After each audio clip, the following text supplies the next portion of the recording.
Arratsaldeon, eskerrik asko, eto txakatik. Muy buenas tardes a todos y todas. Muchísimas gracias por haberos acercado a esta nueva edición de los Diálogos Dock of the Bay. Creo que ya es la sexta, si no me falla la memoria.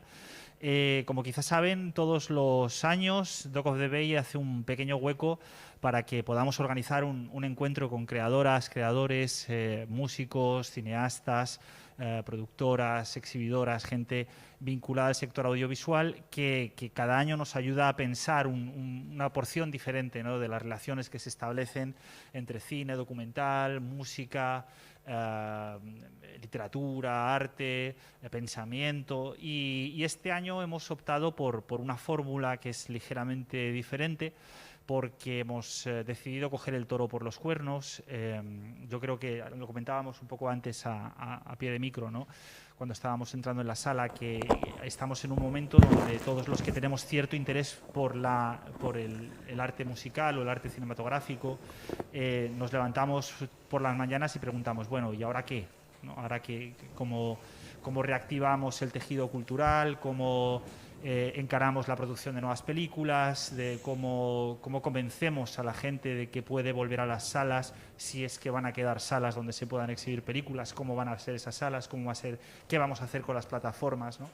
En mi caso, que pertenezco al mundo de la crítica, pues, y del análisis fílmico, cómo voy a poder tener herramientas para hablar y para defender un tejido como es el nuestro, donde mañana daré datos concretos en la mesa de producción, exhibición y distribución, perdón, que es un tejido que está ahora mismo, pues, bastante herido, con unas cifras preocupantes y con una perspectiva a corto o medio plazo que hace que nos replanteemos lo que esperamos del cine, de la música, y que probablemente va a requerir que nos replanteemos también quién es el público, quiénes somos nosotros con respecto al público, qué vamos a hacer con esos grandes lobbies de exhibición online que están apareciendo, si son aliados, enemigos, si van a unificar discursos, si van a dar lugar pie a la pluralidad. Entonces, con todas estas preguntas encima de la mesa, decidimos hacer dos mesas, una dedicada más a la creación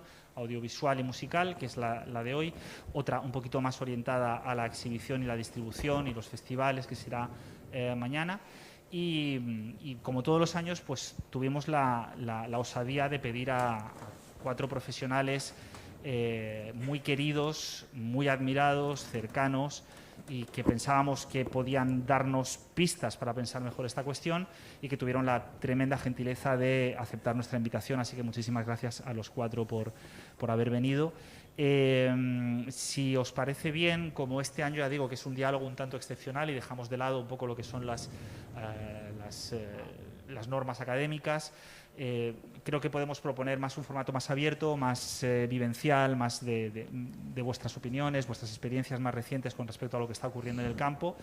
Y os presentaré, si os parece, os doy un pequeño turno de intervención y luego ya abrimos un debate un poco más abierto, donde por supuesto están más que invitados a participar.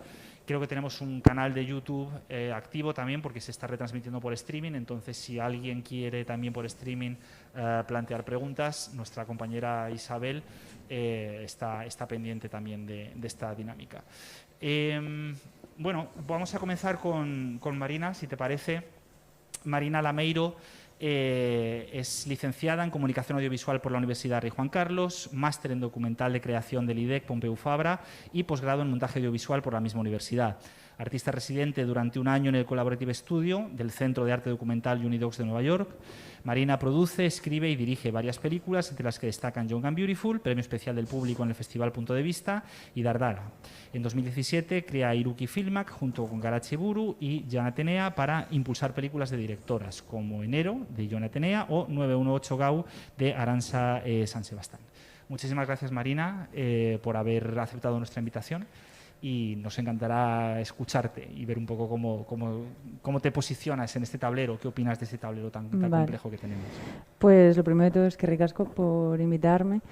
Y luego, pues, a ver, yo la verdad, cuando me levanto por la mañana, así contestando a lo que decías, no pienso en cómo vamos a hacer películas ni nada, tengo otras cosas en las que pienso. Y O sea, mi experiencia es un poco... O sea, cuando nos plantearon esta mesa, yo decía, pues mi experiencia es un poco, tampoco peculiar, pero bueno, pues es la mía, ¿no? O sea, yo he producido mis cosas de manera autogestionada. No quiere decir que no haya buscado financiación. O sea, de hecho, mi primera película la hice porque tenía una beca para estudiar y luego me constituí como productora con Yone Garasi para poder pedir financiación. No conocíamos muy bien lo que suponía tener una productora y eso nos ayudó a hacerla, si no, igual no la hubiéramos hecho, pero está muy bien el no haberlo sabido para haberla hecho. Y bueno, entonces eso por un lado, pero por otro lado ahora estoy trabajando con El Enemigo, ¿no? Estoy trabajando en Netflix. Entonces, o sea, mi perfil es un poco peculiar y no sé muy bien cómo abordarlo, pero vamos, mi filosofía es, no o sea, si quiero hacer algo, ¿no? Hacerlo y ver qué medios tengo para poder hacerlo. Y lo que quiero hacer, ponerlo en esa medida, ¿no? O sea, no querer ahora que quiero hacer una película de 1 millón de euros porque sé que voy a tener que esperar mucho hasta poder conseguirlos si los consigo. No sé, creo que ha sido un poco caótico, pero bueno.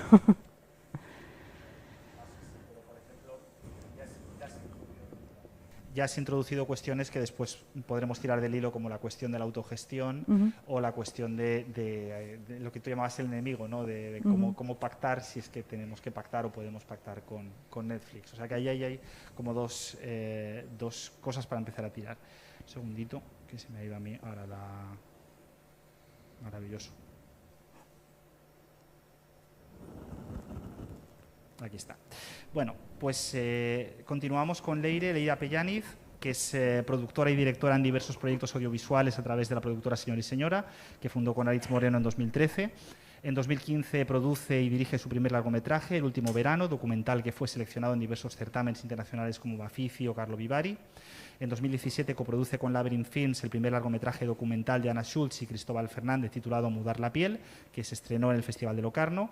Su siguiente producción documental, Las letras de Jordi, de Maider Fernández Iriarty, se estrenó en la selección de nuevos directores de Cinemaldia, y el primer largometraje de Aritz Moreno, Ventajas de viajar en tren, se estrenó en la selección oficial del Festival de Sitges.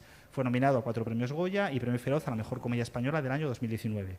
Acaba de terminar el documental Canto Cósmico, que se estrenará en los próximos meses, y mientras está produciendo la próxima película de Pablo Hernando titulada Una ballena. Leire. ¡Qué chapa! es chapa. Bueno, a ver, a mí me parece el planteamiento de esta cuestión es compleja. Yo no tengo la sensación real, yo no me siento en peligro. Bueno, o sea, yo lo que estoy intentando es hacer que mi vida y el cine que quiero hacer sea sostenible. Entonces, bueno, pues intento buscar la forma de adecuarme mínimamente al mercado, siendo coherente con lo que quiero contar. Ya hemos comentado antes, para mí el cine no es un objetivo en sí mismo, no tengo un interés por el objeto en prácticamente ninguna de las artes. Para mí es un medio de expresión, de comunicación, de estimulación, bueno, no sé, es otra cosa, ¿no? Y en ese camino intento buscar un equilibrio también entre lo que quiero contar y lo que quiero transmitir, y también intento que le llegue a la mayor cantidad de gente posible dentro de un orden. Y también nuestra experiencia, nosotros abrimos Señor y Señora en el 2013 y ya llevamos, pues creo que 7 o 8 años abiertos. Han sido 8 años muy duros, donde este es el primer año que Aritz y yo vamos a cobrar, en serio. Antes lo que hacíamos era, si salía un proyecto y conseguíamos pasta, pues cobrábamos, y si no, pues a proyectar a tabacalera, que es lo que hacíamos, de eso vivíamos. Y yo no quiero volver a esa precariedad, o sea, yo no quiero estar ahí. Entonces, para no estar ahí, también entiendo que hemos hecho un camino largo y bueno, Aritz tiene un perfil más comercial, aunque también bastante autoral, y lo que vamos a intentar es seguir siendo coherentes con eso. Creo que ni Aritz y yo nos nos caracterizamos por una cosa, y es que no le dedicamos un minuto a nada que no nos pone cachondos. O sea, no podemos, o sea, somos incapaces. Pero, o sea, lo mío es radical, pero lo del otro no te cuento cómo es. No hace lo que no le gusta. No lo hace, no puede. Entonces es como, solo podemos hacer las pelis que nos gustan. Entonces, bueno, pues a veces vivimos humildemente, pero tenemos claro qué es lo que queremos hacer. Y que al final, después de mucho tiempo y mucho esfuerzo, porque tener una empresa de carácter artístico o cultural y que además sale de la nada, porque nosotros no teníamos ni financiación ni nada por detrás, le hemos levantado a puro huevo comiendo macarrones, o sea, pues ahora mismo estamos en un sitio en el que por fin, bueno, pues por la trayectoria, porque todas las películas al final las hemos estrenado en festivales importantes, en muchos lados internacionales, bueno, por lo que sea, y creo que también por ser coherentes con ese y honestos con nosotras mismas, ahora mismo tenemos una devolución que es más o menos conseguimos sacar adelante los proyectos que realmente nos flipan. Entonces, bueno, pues esa es un poco mi situación. Y luego ya hablaremos de la relación con las plataformas o de la preocupación con la exhibición cinematográfica en cines, que también es uno de los puntos que a mí también me preocupan mucho. Pero no tanto el hacer. Yo no estoy teniendo problemas para financiar mis pelis ahora mismo. O sea, las ayudas públicas que yo me nutro están igual, incluso están ayudando más. Entonces, yo tengo posibilidades de financiar. Y luego es un poco por cerrar, yo también un poco por ser súper coherente con lo que yo, Leire y Aritz, señor y señora, quiero hacer. Hace 3 años abrí con John de Sosa otra productora bastante más radical y bastante más autoral, con otras ambiciones diferentes y que todavía está más en otro lado. Pero en otro lado no quiere decir en los márgenes, desde mi punto de vista, sino en un sitio donde el criterio artístico o la personalidad y la genuinidad y la voz de los cineastas los que producimos es más obvia, ¿no? Y eso es a mí también una cosa que me interesa acompañar y que eso también me pone muy cachonda. Entonces, bueno, pues eso más o menos es lo que hacemos, lo que hago. Pues bien, otro punto de vista, Sí. que luego volveremos a él también, porque aquí también hay mucha tela para cortar. Xavier, que también nos acompaña hoy, Xavier Erquicia, es compositor, artista sonoro y productor artístico. Su trabajo se centra en la investigación y la curiosidad por toda creación que implique la escucha y lo sonoro. Sus obras se materializan principalmente en forma de instalación, obra fonográfica, radiofónica, audiovisual, ensayo escrito y banda sonora para obras audiovisuales por las que ha sido galardonado internacionalmente. Es miembro de la Asociación Audiolab y actualmente imparte clases de sonido en la Elías Querejeta Cineescola de Donostia. O sea, nada. Tanto que nada. Hace unos años alguien me dijo esto. No intentes ser tantas cosas porque vas a acabar siendo nada. Y desde entonces tengo como objetivo no ser nada. Y creo que es un objetivo muy noble. Sobre todo en un mundo en el que todo el mundo tiene que ser algo, ¿no? Aunque lo que hagas no sirva para nada o no tenga ningún tipo de valor o incluso se haga con intenciones no sé, con intenciones de no aportar nada. Y creo que creo que es una buena lección, ¿eh? No lo digo para que nadie lo practique porque tiene su cosa cruda, pero el intentar no ser nada creo que es una solución. Y creo que en realidad, de alguna manera, es una, no sé si actitud, pero sí un posicionamiento bastante radical respecto al tipo de mensaje, al tipo de discursos que recibimos desde fuera, ¿no? En ese ser tantas cosas, a mí al final lo que me interesa es, en mi experiencia, en mi práctica, escuchar. Y sé que esto puede sonar como muy hippie, incluso muy cristiano y tal, y puede ser que haya algo de eso, no lo sé, no puedo tampoco negar de dónde he nacido y de dónde vengo y cuál es mi cultura, sí, pero sí que me parece que hay una actitud en el sentido de que uno no viaja con un mapa prescrito. Cuando llega al lugar no sabe que va a ir a ver. No es como viajar en tren, que dices, bueno, salgo de Donosti y voy a Burdeos y sé que mi viaje termina cuando llego a Burdeos, ¿no? A mí me gusta más perderme en el camino. Y aunque me encantan los trenes por el sonido que hacen, a mí me gusta viajar de otra forma. y de ahí que la escucha se convierte en otra cosa. ¿Qué supone eso? Pues, entre otras cosas, supone una reflexión bastante interesante. Yo, en realidad, vengo de ser músico, de alguna forma, ¿sí? Y en un momento dado es como que me aburrí. Me aburrí porque me parecía que en realidad la exigencia del público mataba lo que yo quería hacer. Quiere decir que estoy totalmente de acuerdo con lo que decía Leire, ¿no? Que hacemos las cosas para que alguien las escuche también, y uno cuando se dedica a escuchar aún más, pero creo que el centrarse en eso o poner todas las energías en eso acaba en hacer cosas que nadie quiere escuchar tampoco, ¿sí? Entonces, claro, el límite es muy ambiguo y cuando hablamos de creatividad, creo que meter el dedo en ese lugar puede ser como bastante peligroso porque la experiencia de cada uno lleva la misma idea a lugares completamente diferentes. Pero es verdad que el tipo de trabajo que hago yo no es un tipo de trabajo que pretenda llegar a masas de gente. Pretende llegar a 2 en la sala, ¿sí?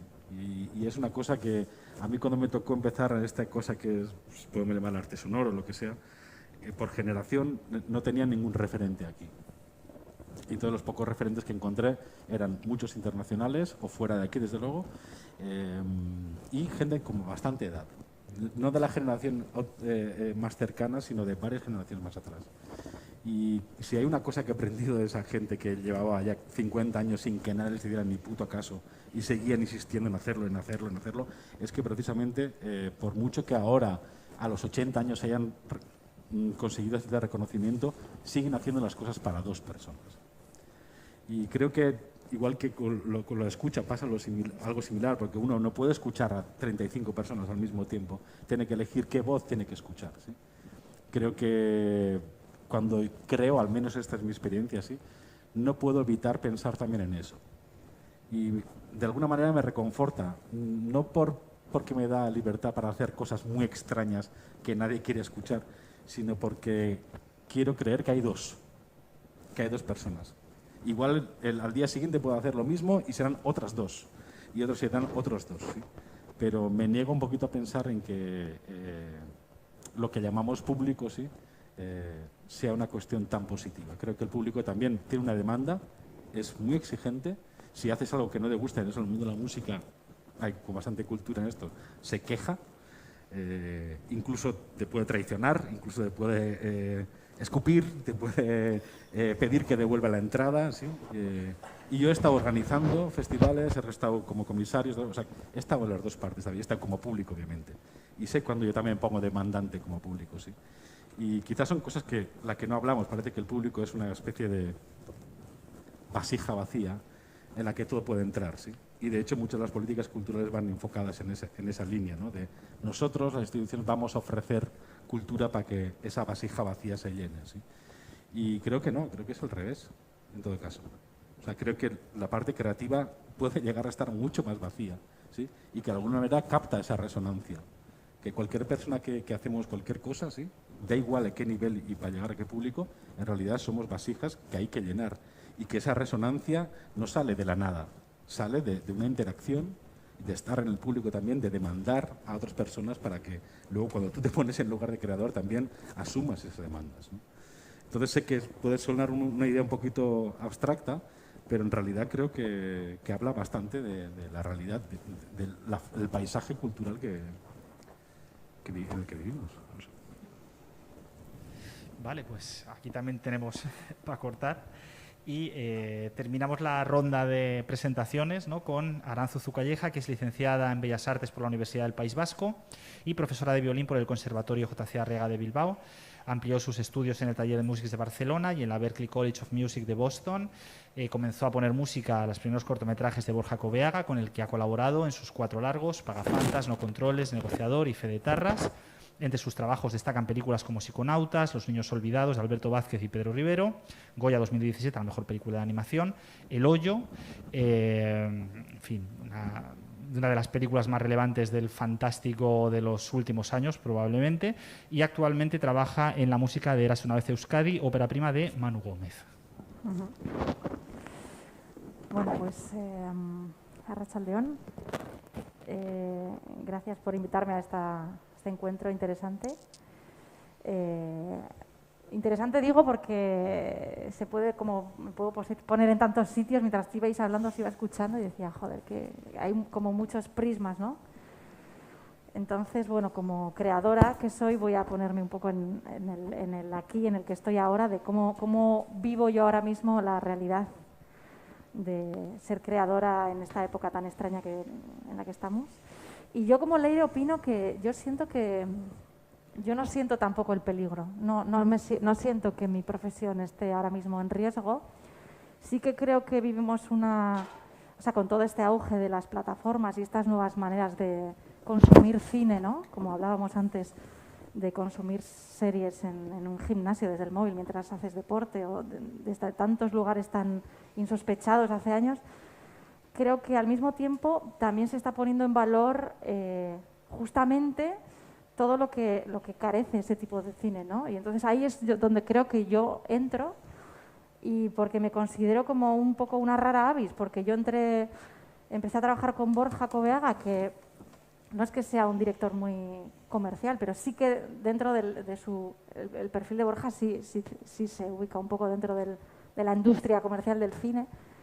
Sin embargo, yo no creo que yo sea nada comercial, entonces tengo como un pie en lo comercial por haber hecho esas películas como Pagafantas, ahora de repente El Hoyo, que no nació siendo un proyecto súper autoral, súper bizarro, y se ha convertido en una especie de cosa, un fenómeno súper insólito. Pero la manera incluso de hacer la música del Hoyo fue rarísima porque no había mucha pasta y hubo una decisión también pautada desde el inicio de que no hubiera que no fuera nada ampuloso, o sea, nada grande, tenía que ser muy pequeñito. Hablamos de, bueno, yo toco el violín, entonces intenta hacerlo todo con pocos recursos, entonces está hecho todo con yo tocando el violín. Es una película, es rarísimo esto. Si a mí me lo cuentan diría, ¿cómo puede ser? Y funcionó. Y entonces creo que yo he tenido la oportunidad, creo que ha sido una mezcla de trabajo propio, que no me quiero quitar yo mi mérito, pero también ha habido una serie de condiciones que me han favorecido esto, y creo que he podido desarrollar como mi manera de hacer, que personal o no es la mía, en un mundo un poco, o sea, en un entorno un poco mainstream. Entonces es como un poco, bueno, pues creo que ahí hay un lugar en el que hay una brecha que creo que se puede explotar. Y sí que creo que el público, por mucho que haya un apogeo y un consumo masivo de productos súper estándares y súper comerciales y que son modelos uno tras de otro, Netflix en el top de esta cosa como de tiburón, el público no es idiota y el público entiende cosas y sabe valorar frente a eso, que puede consumirlo porque es muy consumible y porque es como comer gusanitos. Al mismo tiempo sigue buscando proyectos autorales más especiales, más específicos, con ciertas diferencias, ¿no? Entonces yo creo que por ahí sí que creo que ni la crisis, ni la pandemia, ni las plataformas crecientes van a cargarse eso del todo. Siempre va a haber algo de eso, siempre va a estar.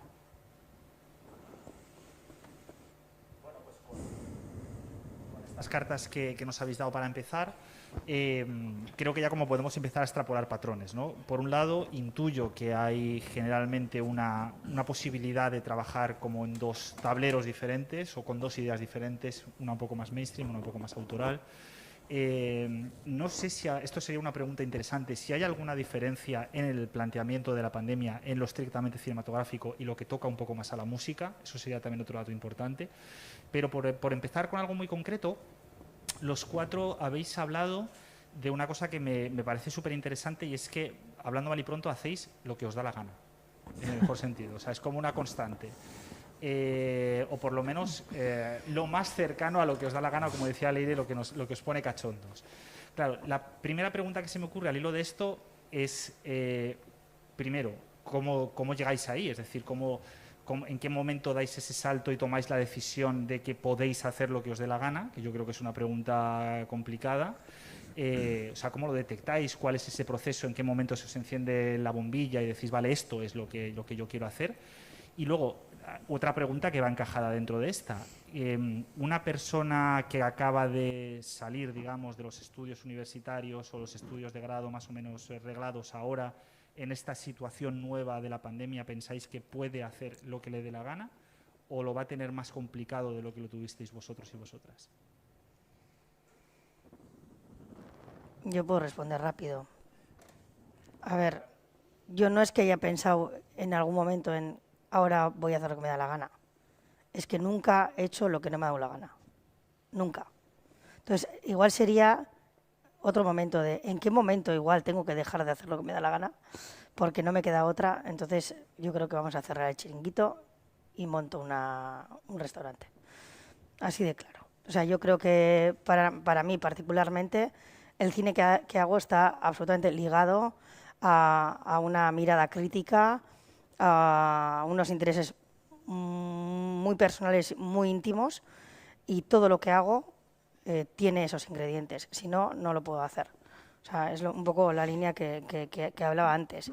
Más o menos asequible, ese es hay un abanico donde puedo estar haciendo algo que siempre sea coherente con esto, pero más o menos abierto, pero siempre tiene que estar ahí. Y luego respecto a lo de estudiar o no, yo salir y hacer lo que nos da la gana, yo creo que no. Yo siento, así particularmente, que desde luego siendo mujer en un Euskadi, ahora es más fácil que cuando yo tenía 22 años. Sobre todo ser creadora. No digo tanto trabajar, sino ser creadora. Y es una cuestión también de referentes. O sea, yo creo que tenía tanto talento creativo como mis compañeros de trabajo y acababa siempre produciéndoles las pelis, porque eso también lo hacía bien. Y era yo la primera que no me veía o me daba miedo o me cuestionaba. Y de repente, yo ahora mismo estoy trabajando con Maider Fernández Iriarte, que le he producido una peli que era su trabajo de fin de carrera. Una peli que es absolutamente personal, absolutamente íntima, y es lo que ella quería hacer, sin ningún objetivo ni comercial, ni nada. Es su trabajo de fin de carrera, o sea, quiero decir. Y yo creo que nuevas cineastas están viéndose muy acogidas. Yo creo que a vosotras también os pasa, entre vosotras también, ¿no? O sea, creo que hay yo estoy hablando particularmente de una cosa muy concreta que me pasa a mí, ¿eh? O sea, yo estoy tratando de también aupar a mujeres que quieren contar sus cosas y intento ayudarles y hago un esfuerzo consciente de sacar adelante sus proyectos y sobre todo de respetar mucho, mucho, mucho, mucho lo que quieren contar y cómo lo quieren contar. Lo hago también con los chicos, pero igual no tengo chicos tan jóvenes, por ejemplo. Estoy intentando también que haya gente como muy joven que realmente, mujeres que igual otros no les dan esas oportunidades y yo intento darles. O sea que, no sé, yo siento que, bueno, pues que también hay gente en la que se le está, no sé, es mi experiencia. Yo hago, o sea, he hecho lo que me da la gana, pero no solo hago lo que me da la gana. De hecho, mayormente vivo de lo que no me da la gana. Entonces, eso también es, ¿no? O sea, yo hago muchos trabajos que igual no me apetece, o sea, no los haría yo o sea, porque sí, pero si me los proponen, pues digo que sí. Desde hace unos años solo hago cosas que tengan que ver con cine audiovisual, que está muy bien, pero antes de eso he trabajado de niñera, de camarera, pero sí que he tenido como muy claro que no quería trabajar en la industria del cine en un puesto que no fuera de creación, ¿no? Porque para mí eso como que iba a matar el que yo algún día pudiera hacerlo, ¿no? Porque como que si estaba en una productora haciendo otro trabajo o lo que sea, como que ya iba a estar cerca de lo que quería hacer. O sea, por ejemplo, me ofrecieron en Vice ser la jefa de postproducción y dije que no. Todo el mundo era como, pero estás loca, pero es que ya, si estoy ahí, me voy a creer que estoy haciendo lo que quiero y no es cierto, ¿no?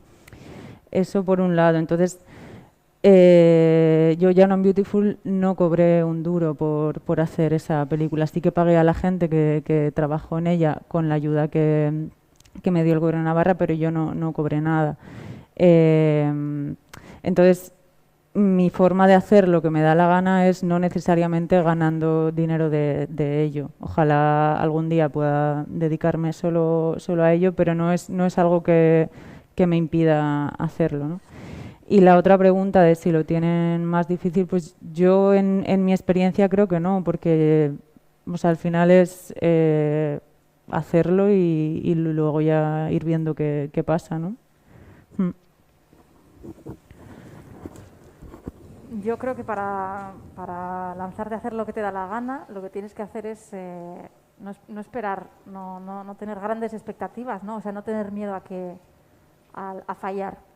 Yo desde que empecé a hacer lo que estoy haciendo hoy, lo hice con muchísimo morro. Yo nunca estudié la carrera de composición y sin embargo sentía que estaba metiéndome en un mundo, me sentía un poco infiltrada, un poco que estaba ahí como dando gato por liebre, pero lo que yo iba haciendo me llevaba a hacer más, entonces yo seguía haciéndolo y nunca me lo tomé. De hecho, ahora es cuando más en serio me lo estoy tomando y ahora empiezo a tener cierto miedo y me da miedo dejar de hacer lo que me da la gana, porque siempre lo he hecho. Y yo creo que el secreto es, claro, también esto implica que tú tengas un plan B, ¿no? Porque claro, si no, es como lanzarte al vacío. Pero bueno, como yo empecé según estaba estudiando la carrera, ya empecé a hacer mis primeros proyectos, nunca pensé que podría llegar hasta a vivir de lo que vivo ahora, ¿no? Entonces creo que el no tener miedo te permite moverte por unos terrenos de manera muy libre y posiblemente llegar a lugares donde no te importe no contentar mucho, ¿no? a la industria, a quien están arriba. No, hago lo que me sale del moño y si nos gusta, pues... Entonces yo fui bastante afortunada por poder hacerlo así y ahora no puedo hacer así. Ahora estoy ahí intentando mantener mi actitud de sigo haciendo más o menos lo que me da la gana, pero si trabajo para alguien, bueno, pues tengo que encontrar ahí el equilibrio, que es lo más difícil, creo. Pero bueno. Yo me voy a poner en otro lugar, lo siento. Es que me parece que la pregunta había como una contradicción, ¿no? Que por una parte parece que para ser algo uno tiene que hacer una carrera y tal. Alan acaba de confirmar que no, que ella no estudió composición y ha acabado haciendo esto. Entonces, creo que la idea de que hay que hacer una carrera para ser algo sí implica también una lógica, un automatismo. Y por otro lado está la cuestión de la chispa, no sé. Yo no me levanto, nunca me ha pasado que me haya levantado de repente, me haya salido una madrina, me toque con una, y de repente vea, wow, acabo de ver la luz, ¿sí? Entonces me parece que son como tópicos que arrastramos los creadores, que parecemos que vivimos del aire, y ahí puedo entender la pregunta, ¿no? de lo que nos da la gana. Yo es que a mí no me preocupa hacer lo que me da la gana o no, porque tampoco sé del todo, no me levanto cada día diciendo, hoy lo que me da la gana hacer es esto. Igual hoy me apetece hacer country, mañana me apetece hacer death metal y no pasa nada, ¿sí? ¿Y por qué no va a ser esto lo que me dé la gana? ¿sí? A mí lo que me preocupa es hacer cómo me da la gana. O sea, el cómo puedo hacer, no el qué puedo hacer, sino el cómo puedo hacerlo. Y creo que es una cuestión de la que, por desgracia, se habla poco. ¿sí? Nos relaja mucho más pensar que hay una serie de personas que por X razones paranormales hacen lo que les da la gana y tienen la gran suerte de hacerlo, sí, pero no nos ponemos a pensar en el cómo. Y puede ser que los que estamos aquí podamos hacer relativamente diciendo lo que nos da la gana, pero nadie nos pregunta cómo. Y resulta que por hacer lo que te da la gana llevas 3 años sin vacaciones y nadie se preocupa de eso, sí. O por hacer lo que te da la gana no puedes comprar ropa nueva o no puedes comprarte un equipo nuevo y si te estropea tienes que pedirlo y yo qué sé, 1000 condiciones que cada persona tendrá en su propia realidad, ¿no? Y sin embargo muy pocas veces hablamos de ese cómo. Y creo que en ese cómo se encuentra todo. Si tú tienes los recursos para hacer como te da la gana, harás lo que te da la gana. Pero si no tienes recursos para hacerlo, ¿sí? Vengan de donde vengan, ¿sí? Porque muchas veces los recursos con el hoyo que lo hiciste todo tú, con violín. Muchas veces, yo qué sé, probablemente a ella si le ofrecieran quinteto de cuerda pues lo haría mucho mejor y podría centrarse más en la composición, quizás más que, yo qué sé, ¿no? Pues otro tipo de esto, pero al final lo que encuentras, desde el cómo encuentras una forma de hacer eso que te da la gana, ¿sí? No existe, no creo que exista lo que te da la gana como una esfera flotante. Creo que ese pensamiento, en el fondo, lo que habla es de, lo decía, como una especie de serie de automatismos que hemos adoptado o aceptado culturalmente, y quizás lo que ocurre ahora con toda la cultura digital, con el consumo audiovisual bulímico, luego le añadimos una pandemia y luego de la pandemia vendrá una crisis y después de la crisis vendrá otra crisis o quizás otra pandemia, quién sabe, ¿no? Pero me parece que desviamos completamente la atención, ¿sí? Y esa velocidad que se imprime con el consumo digital, etc., al final lo que hace es que esos automatismos se aceleren también. Ya no es que no nos preguntemos, es que ni siquiera se nos pasa por la cabeza que el otro sufre un cómo, ¿sí?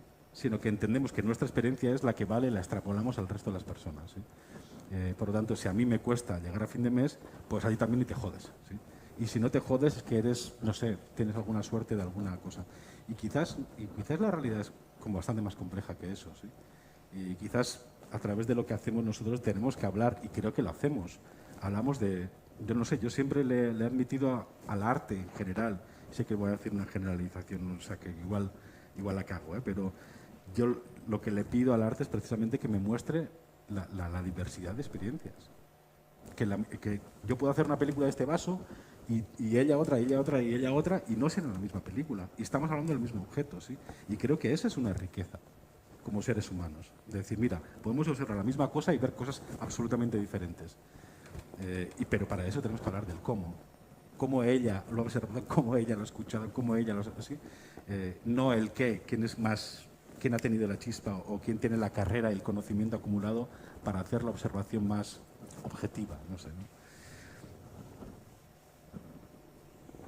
Claro, me acabas de dar un pase perfecto, porque yo quería abrir un melón que también está sobrevolando, que es la cuestión del precariado cultural.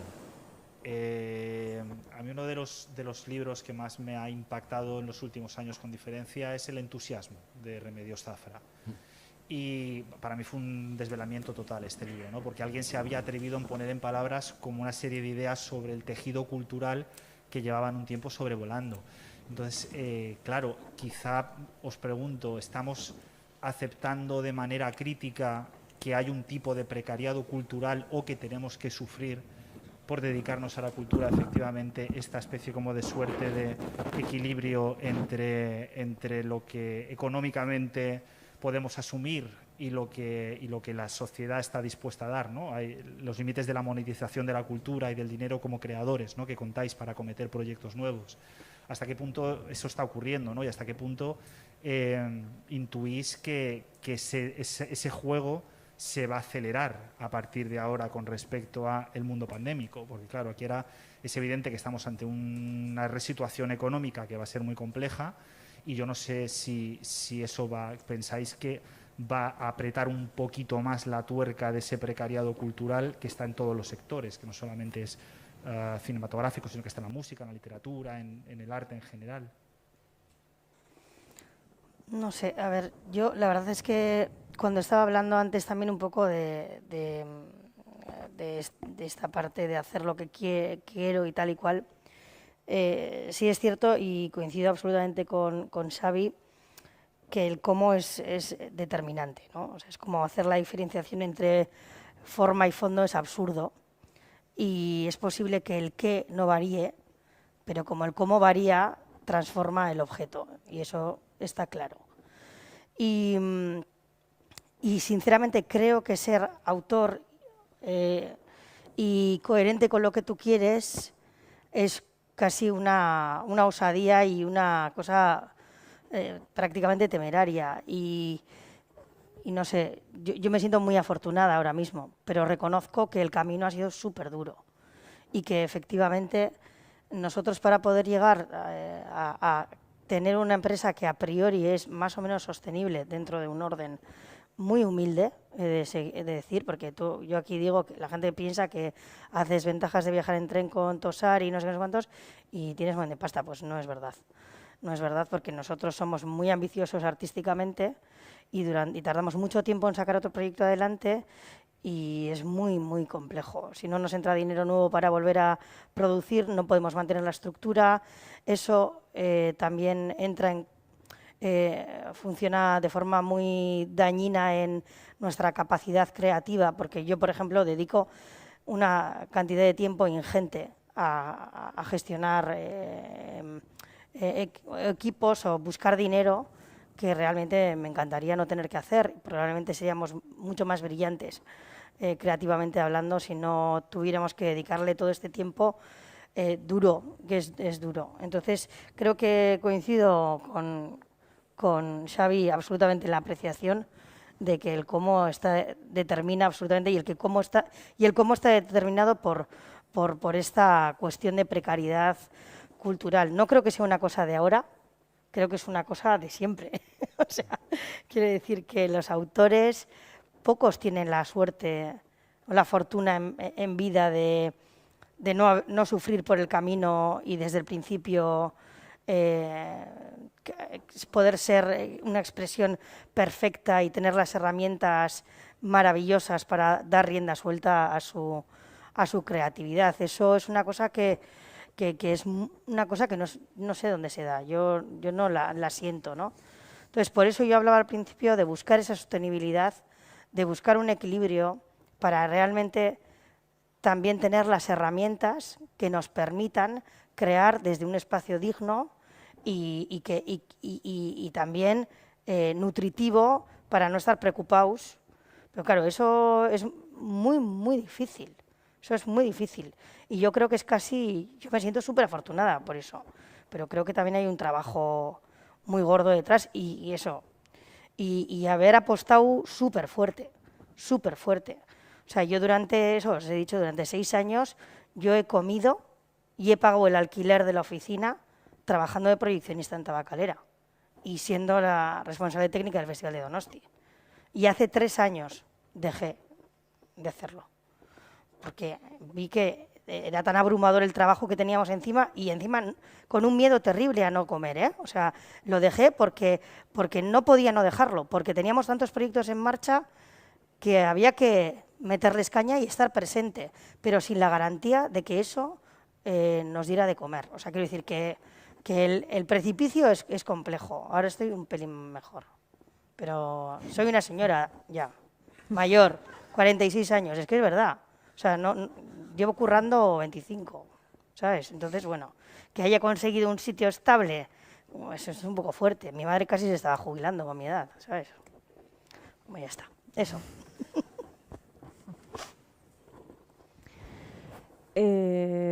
A mí esto me parece un tema complejo y que me genera, no sé, o sea, estoy de acuerdo en todo lo que dice Leire, por supuesto, pero creo que esta precariedad, o sea, como todas estas cuestiones de la cultura, del cine, de tal, o sea, igual ahora va a caer un poco mal, pero me parece que no somos diferentes a otros sectores, ¿no? Entonces, si lo que tenemos que poner en cuestión sería el capitalismo y no como la precariedad cultural, ¿no? Entonces, no sé qué decir. O sea, es que bueno, me pasó el año pasado, estaba en un encuentro en Seminci de cine y mujeres que se llamaba El reto de la primera película. Y de repente empezaron a hablar así las directoras que querían ser madres, entonces qué podía hacer, porque claro, siendo madre y directora, que podía haber como unas ayudas, o sea, que yo fue como, perdona, o sea, tú tienes más derecho a tener una maternidad pagada que una cajera de supermercado. Entonces, a mí estas cosas no tengo una posición clara.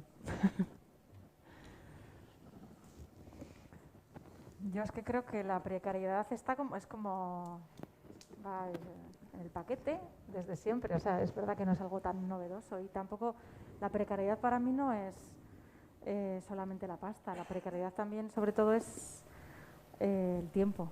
el tiempo que tú puedas disponer de tu tiempo para hacer lo que verdaderamente quieras, que pueda ser estar con tu gente querida, tocarte el moño, currar, pero no a tiempos infernales. Yo ahora, por ejemplo, tengo una agenda que digo yo, me tengo que replantear la vida, porque es que no voy a parar hasta dentro de 2 años si digo a todo lo que está bien, que tengo que estar contenta, pues igual no, ¿sabes? Porque es que ¿y qué? Voy a vivir para trabajar. Ah, no, es que claro, es que tienes un Goya, entonces qué alegría. Y que es afortunada, ostras, pues no sé qué decirte, porque es que no paro. O sea, ahora mismo, por ejemplo, acabo una película que se ha retrasado la entrega por circunstancias ajenas. Entonces, acabamos más tarde, por lo cual llego tarde a 2 proyectos que tenía ya palabrados después. Entonces, como me van a dar ese margen para poder retrasarlo todo, llegamos al final de verano y yo no tengo vacaciones. Entonces, ¿qué hago? Y claro, si digo que no a alguno de esos 2 proyectos es como, pero ya tú me dijiste antes que sí, entonces yo ahora ¿dónde encuentro a otra persona? Ya, pero ¿yo qué hago? ¿Y qué hago yo con mi descanso y mi vida? O sea, es que la precariedad no solo es... efectivamente, yo también he tenido por suerte una familia que me ha echado un cable siempre que he tenido dificultades, que las he tenido, pero las dificultades no solo son llegar a fin de mes, las dificultades es disponer de tiempo para vivir, para salir de fiesta, para no hacer nada, que es un gran concepto que me encanta cada vez más. Pero no eso... necesitas hacer nada, ¿eh? Bueno, pero están ahí un no, poco, si ¿no? aprendes a hacer nada, me avisas. Vale. Y así compartimos esto. Yo sé mucho de no hacer nada. Hace mucho que no lo pongo en práctica, pero se me da muy bien. Sí. La siguiente voy a hacer un diálogo, hacemos un workshop. A mí me gusta mucho no hacer nada, pero me cuesta buscar algún momento. Pero... Yo respecto a la precariedad, por añadir una reflexión, que la verdad es que claro, hay diferentes niveles de precariedad, ¿sí? Y yo creo que por insistir en esa idea de que hay como ciertos conceptos que se automatizan cuando hablamos de gente que nos dedicamos de hacer cosas que a priori no sirven para nada, porque hay una cuestión de fondo de eso, ¿sí? Porque cuando hablas con alguien que fabrica cosas físicas o trabaja como funcionario llevando adelante, yo que sé, informes o ayudas, no sé qué, te dice, esas cosas que hacéis vosotros, ¿no? Que no sirven para nada, ¿sí? Y es verdad, y no sirven para nada, seamos francos, o sea, en realidad técnicamente no sirve. Ahora, igual tenemos que plantearnos si lo técnico no es siempre la solución, ¿sí? Porque si no, pues ya está, dejamos de vivir, ponemos robots y ala, técnicamente brillante todo. Entonces, dentro de esa precariedad hay una cuestión que creo que, y no sé, al menos es mi experiencia, pero yo, igual que Leire, somos prácticamente la misma edad, sí, y yo empecé a trabajar a los 16. O sea, quiero decir que luego miro mi esto de cotización y me hace una ilusión, que sé que no sirve para nada, sí, pero digo, joder, he cotizado más que, tanto como un jubilado casi, sí, aunque sé que no va a servir para nada. Pero fíjate que después de tantos años, después de 25 años dedicados a esto y además insistiendo en una cosa en la que nadie cree, donde no hay un sector, porque claro, dedicarse a la escucha es como, ¿y qué haces? ¿Qué quieres que haga? ¿No? Es como, mira qué bien que escucho, ¿no? No sé, hay como varias cosas, ¿no? Pero claro, la precariedad pasa por tener que justificar lo que haces cada día. Y yo no sé cuánta gente que hay aquí en la sala, o cuánta gente que escucha, que va cada día a trabajar y tiene que decir, mira, hoy también vengo a trabajar por lo que tengo que hacer. No, y nuestro trabajo es eso. Y te parece que no, pero eso no está en la factura. Tú la facturas la realización de una banda sonora o la realización de unas mezclas de no sé qué y tantas horas y lo que quieras, ¿sí? Pero nadie te habla de cuántas horas has tenido que pasar justificando lo que haces y cómo lo que te gustaría hacerlo y recibir negativas y hacer un trabajo y dedicarle 58 horas y luego que alguien te venga, ay, pues no. Y toda la basura y vuelves a empezar, ¿sí? Y te venga una persona que igual tiene mucho poder, pero no tiene ningún criterio. Y tu experiencia de 25 o 30 años o los que sea, o sea, no sirve nada, no vale absolutamente nada, ¿sí? Y eso es bastante jodido. Es bastante jodido. Yo recuerdo me puedo contar una pequeña anécdota, pero recuerdo una directora de un centro de arte contemporáneo.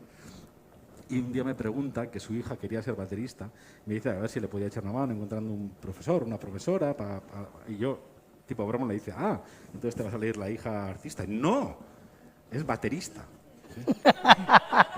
Y yo dije, bueno, a ver, no sé, no es un decir, ¿no? Ser artista. No, yo no creo que sea artista. ¿Que te quiero tocar batería? Perfecto. Pero artista, eso de tener que explicar lo que haces cada día, cuestionarte cada día lo que haces tú mismo y luego además eso tener que negociar con otro, quita. Eso no lo quiero. Y es así. Y puede parecer exagerado, pero es que realmente, si tú quieres dedicarte, como decías tú, entendiendo la frase de cada día me levanto y hago lo que me sale la gana, ¿sí? Como si fuera gratis. Y no, es que tiene un coste emocional, psicológico, de tiempo que dedicas negociando lo que vas a trabajar. Ojo, que eso en un puesto de trabajo está en el sueldo. Y en los que dedicamos a esto no está en el sueldo. ¿Sí? Y no significa que no estés invirtiendo tiempo, esfuerzo, energía en todo eso. ¿Sí? Entonces, claro, hay diferentes tipos de precariedades, diferentes niveles de precariedad, ¿sí? Pero creo que, volviendo un poquito a lo del inicio, creo que una de las claves puede estar en el qué y en el cómo. Creo que en estos momentos trabajamos sobre un cómo que ya está establecido, y si tú dices, ¿y si lo hacemos así? Y te dicen, no, esto es así. El cómo no se cambia. ¿Sí? Pero el qué, vamos a hacer un pelotazo, vamos a hacer una peli que lo va a petar, vamos a hacer un disco que va a ser no sé qué, no sé cuándo, ¿sí? Y sin embargo, en muy pocas ocasiones se dice, bueno, ¿qué queremos hacer? Queremos hacer esto. Pensemos el cómo. Y esa es la libertad que te da cuando trabajas de forma libre, sin dinero, que es que tú eliges el cómo. Sí, es la única ventaja que tiene trabajar sin dinero. Tú eliges el cómo. Y yo creo que la mayoría de personas que nos dedicamos a esto somos la mayoría, no todo el mundo, somos conscientes que tenemos que hacer ciertas cosas donde esa libertad queda un poquito condicionada, pero sabes que lo vas a hacer por dinero, y lo haces por dinero, y luego puedes hacer otras cosas que probablemente no solo no vas a ganar, como decías tú, sino que vas a perder dinero, pero mucho dinero. Marina ha dicho que ella no cobró, pero no ha dicho lo que se gastó. Ella de su bolsillo, sí, pensando en la película, documentando, hablando, no sé qué, no sé cuántos, haciendo visitas, hablando con no sé quién, haciendo pruebas de cámara, pidiendo una cámara, gastándote quizás dinero hasta comprarte una cámara. Bueno, yo qué sé, 1000 cosas, ¿sí? Que uno se gasta dinero en dietas, que va sumando poquito a poco, y para una economía precaria es una cantidad de dinero considerable, ¿sí? Que tú ya echas a la basura directamente, por decirlo de alguna forma. O sea, que no va a revertir lo que haces tú. Entonces, claro, ese hacer la gana, por una parte, quiero decir que no sale gratis, que tiene un coste muy alto, hasta el punto de dejar de hacer, porque aquí estamos, por suerte, 4 personas que seguimos haciendo lo que hacemos, pero hay mucha gente que ha tenido que dejar de hacer, y hay mucha gente que está teniendo que dejar de hacer. Eso por una parte. Y por otro lado, no entender la precariedad como una pegatina que utiliza la clase política para atacar al de al lado, porque no estamos hablando de eso. O sea, esa simplificación, creo que venga del lugar donde venga, es muy peligrosa, muy peligrosa, porque no entiende que parte de una idea de que todos somos iguales y no hay clases sociales, no hay clases económicas, y efectivamente las hay, tanto de género como de económicas, como de origen, lo que sea, ¿no? Pero hay diferencias. Entonces, no podemos hablar de una precariedad, podemos hablar de precariedades en todo caso. Bueno, como todavía nos queda un ratito, me gustaría saber si a alguien de la sala le apetece también formular alguna pregunta, hacer alguna reflexión, si alguien quiere tomar la palabra. No sé si hay algo en YouTube, Isabel, o a alguien le apetece. Si no, yo tengo otra súper pregunta.